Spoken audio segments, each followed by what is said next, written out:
यह बात उस समय की है जब मेरी नई नई शादी हुई थी। मेरे पति भारतीय सेना में थे। इस समय वो नेवी में जॉब कर रहे थे। शादी के बाद जब मैं ससुराल गई तो सुहागरात भी नहीं हो पाई थी कि उनके पास कॉल आ गई थी उनके बॉस की। उन्होंने उन्हें फौरन वापस बुलाया भारत के पानी की जहाज़ों पर, और युद्ध के हालत बन गए थे। इसलिए मेरे पति फौरन ही मुझे छोड़कर बॉर्डर पर चले गए। वहीं पर उनकी पोस्टिंग थी। मैं तो वो भी नहीं पाई। मेरी सुहागरात अधूरी रह गई थी।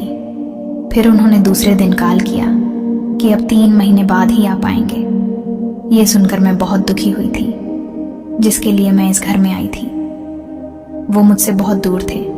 मैं इसे अपनी किस्मत समझकर तन मन से सास ससुर की सेवा करने लगी। धीरे धीरे मेरे ससुर मुझे इधर उधर हाथ लगाने लगे। वो भी नेवी में थे और कैप्टन के पद पर रिटायर हुए थे। वो अब 60 साल से ज़्यादा के हो चुके थे, पर उनकी फिटनेस कमाल की थी। वो बड़ी बड़ी मूंछें रखते थे। मैं उसका पूरा ख्याल रखती थी। मुझे ये बात पता थी कि उसकी नीयत मुझ पर काफ़ी समय से है। वो मेरे पति के जाने के बाद मुझे चाहते हैं, पर फिर भी मैं उनकी सेवा करती थी।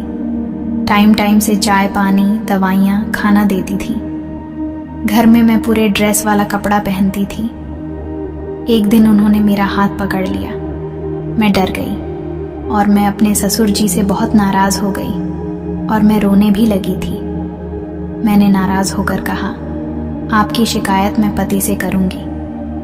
मेरी बात सुनकर ससुर जी बोले, तुझे जो करना है कर ले, मैं एक दिन वो लेकर ही रहूँगा। तू उसके लिए ही मेरे घर आई है।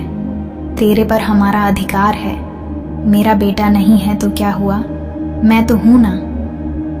अब उनकी बात सुनकर मैं तेज तेज रोने लगी। इस वजह से शायद रहम करके उन्होंने मुझे छोड़ दिया। उस दिन वाली घटना की वजह से मैं अपने ससुर से सावधान रहने लगी थी। मुझे पता था कि ये सांप कभी भी मुझे डस सकता है, कभी भी वो मेरा जबरदस्ती काम लगा सकते हैं। इसलिए मैं बच के रहने लगी थी। इस तरह से 3 महीना गुजर गया था। मैं खुश थी कि अब मेरे पति घर आएंगे। मैं फ़ोन पर पूछने लगी, आप कब आ रहे हैं? तो जयंत ने कहा कि अभी बॉर्डर पर काफ़ी तनाव है, इसलिए किसी भी सिपाही को छुट्टी नहीं मिली है। अभी 2-3 महीने बाद ही आ पाऊंगा। ये सुनकर मैं बहुत दुखी हो गई थी। उधर मेरे ससुर जी बार बार मर रहे थे। एक दिन मेरी सास डॉक्टर के पास दवा लेने गई थी। ससुर जी मुझे अकेला पा लिए और आकर पकड़ लिए। उस समय मैं गैस पर खाना बना रही थी। अरे डरो मत बहू, मैं तो तुमसे बहुत मोहब्बत करता हूँ, बस थोड़ा सा प्यार तुम भी करो, ससुर जी बोले, और उन्होंने गैस बंद कर दी, जिससे वो मेरे साथ थोड़ा फ्री हो गए। फिर ससुर जी मुझे सीधा अपने रूम में ले जाने लगे। मैंने चीख कर कहा कि छोड़िए मुझे, वरना मैं हल्ला मचाऊंगी। तू कुछ भी कर ले, पर आज तुझे वो देकर ही रहूंगा। वो कहने लगे। अब मैं खामोश हो गई, क्योंकि मुझे पता था कि इस समय कुछ नहीं हो सकता। फिर वो सबके ससुर जी चले गए और वॉशरूम में जाकर नहाने लगे। फिर उन्होंने पूरा 1 महीना तक मुझे परेशान नहीं किया। फिर एक बड़ी अच्छी से बनारसी साड़ी ला कर दी। फिर एक दिन मैं छत पर सफाई कर रही थी। इतने में बारिश होने लगी, जिस कारण मैं उसमें भीग गई। उसी समय ससुर जी भी किसी काम से छत पर आ गए थे। वो भी भीग गए थे। बारिश के कारण हम दोनों फिसल गए और ऊपर रूम में ज़बरदस्त बिजली और कबड्डी का मैच चला।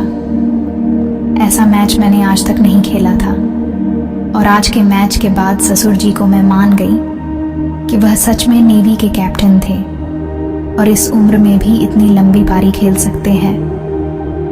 लगभग 1 घंटे के बाद हम नीचे आ गए और मैंने बहुत ही अच्छी सी चाय और पकौड़े बना कर दी।